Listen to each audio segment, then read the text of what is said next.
Hi there, Ian from High Tech Legion here, and in this video I'm going to be doing an overview of DeepCool's Pangu V2 case.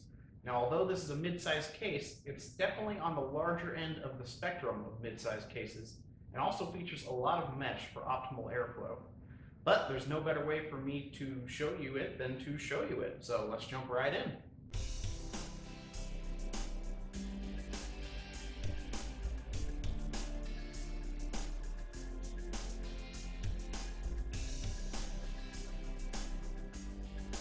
So this is DeepCool's Pangu V2 mid-size case.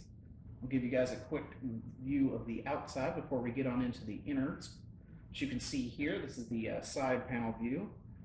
You can see that it's about 460 millimeters by 205 millimeters by 436 millimeters.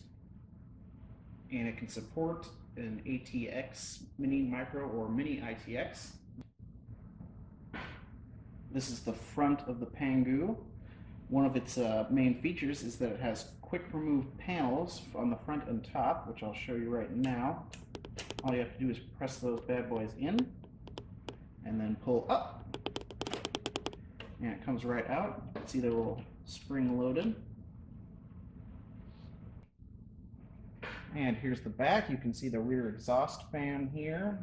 You can see two grommets for water cooling tubing, the area for the PSU. It's fairly decent size. You've actually got about 7 expansion bay slots there. Let's take a look at the top real quick.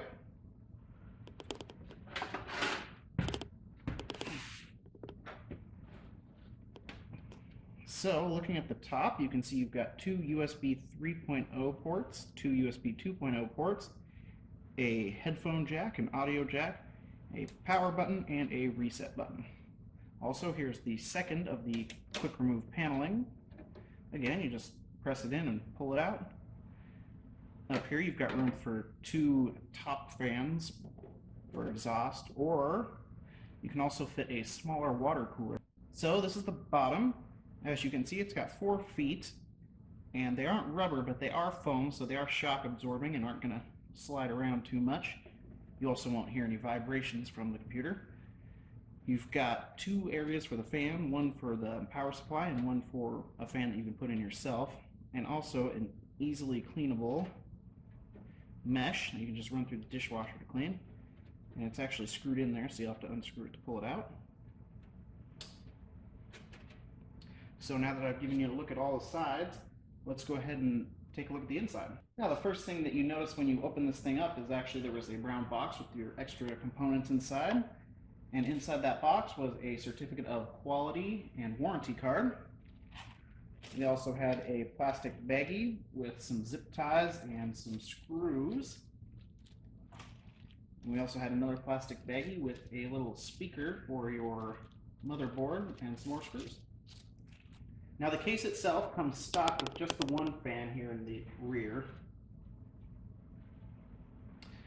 Now you'll notice there's actually room for 2 5¼ inch bays with the tool-free design, and these ones all you have to do is squeeze and open. You've got a couple of faux screws right there to keep your bays in. And we also have 6 3½ inch bays or 2½ inch bays depending on how you use them. And these are also toolless. As you can see, they come right out. And I guess that was the wrong one to pull because it has a sticker, but the other ones come right out and allow you to open them up or close them with the little screws in there to keep it attached. So slide right in and out. A little sticker warning you not to snap it in half. Another neat little feature they did with the drive bays is allow you to remove the center drive bays. All you have to do is squeeze and pull it out.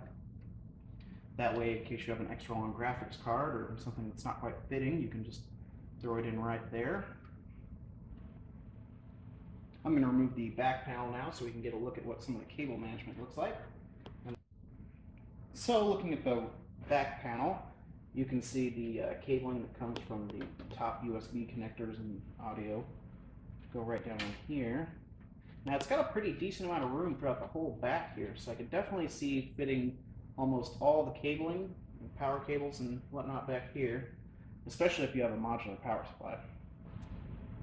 There definitely is at least, I want to say, a little over half an inch of space throughout this whole area. Another thing I'll show you real quick is the room for the two front fans right here. And they should slide right in without getting in the way of anything. A couple of screws will attach it in. So for right now, why don't I put my system into the case and do some benchmarking, and I'll let you know how the build went, if there was any neat little features that cropped up, and we'll get a look at this thing with some parts in it. So here's the final product after putting my system in it. Let's go ahead and open it up and I'll show you what it looks like. Also, please don't mind some of the dust. It's been a while since I moved this system over.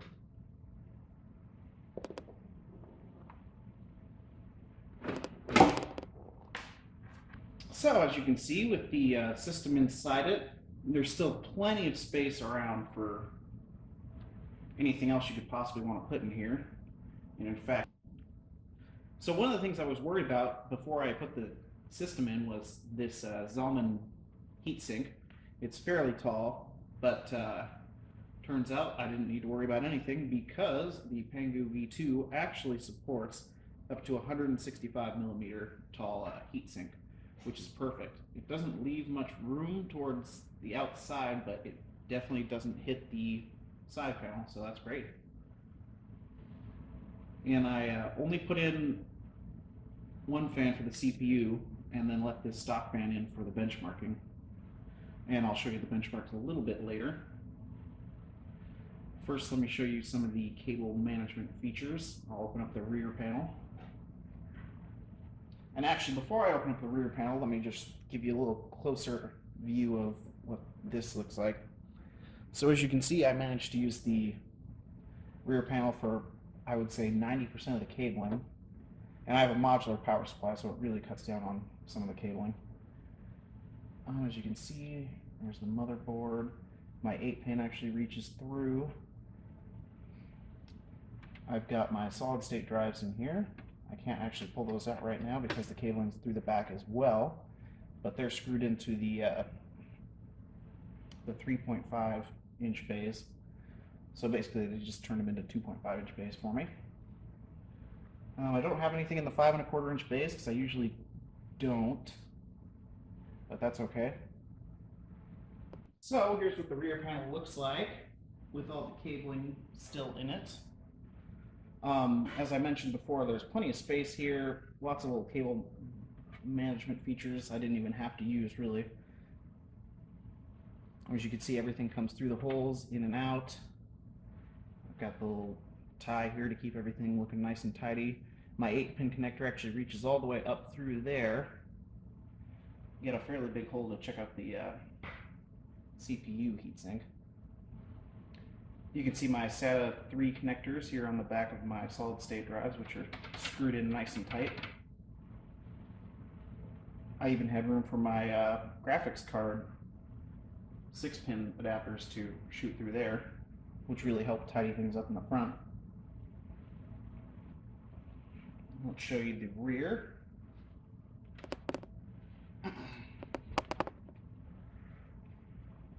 As you can see, my graphics card taking up 2 slots right there. Just a regular motherboard. Everything looks kosher. It's in nice and tight. When I was doing this build, I really didn't have any problems at all setting things up. There was plenty of space, plenty of toolless bays that made things a little easier. I will mention that I've got an extra long power supply compared to normal ones. This is a Seasonic Platinum 1000 watt, and it just tends to extend a little further than normal and kind of cuts off where this area where you could put in another fan. So if you have a water power supply, that might be an issue for you. But ideally, we would have 2 more fans up here in the top, 2 fans in the front, and then another one right here, which would create a nice little air vortex and provide you with all the cooling you could possibly want. In this particular case, I could even put another fan right there for additional cooling. Really, there's not too much else to say. I mean, if you had a longer graphics card, like one of the newer ones, you could always pull this out, give a little extra space for it. but it really wasn't needed in this case. For a mid-sized case, this is actually pretty large and has a lot of cable management features, which usually isn't the case. Usually they'll have to skimp somewhere, and unfortunately, a lot of the times it'll be the space in the back where most of your cables are going to go anyways. So let me show you the benchmarking, and then I'll give you my final summary of it and the award.